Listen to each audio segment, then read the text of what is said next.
Hi guys! So, ang gagawin namin today is Bag ride. Ang gagawin namin today is magbabag ride kami.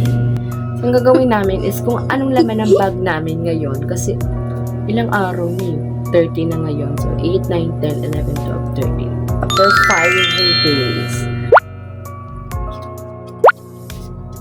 Ayun lang yung laman niya after 5 days and sa akin naman. Tungkol lang sa'yo. Oy ano, tunay ka ba? After, ipicturean ko na lang. Bye guys! And thank you for watching our video. Hope you enjoy our show.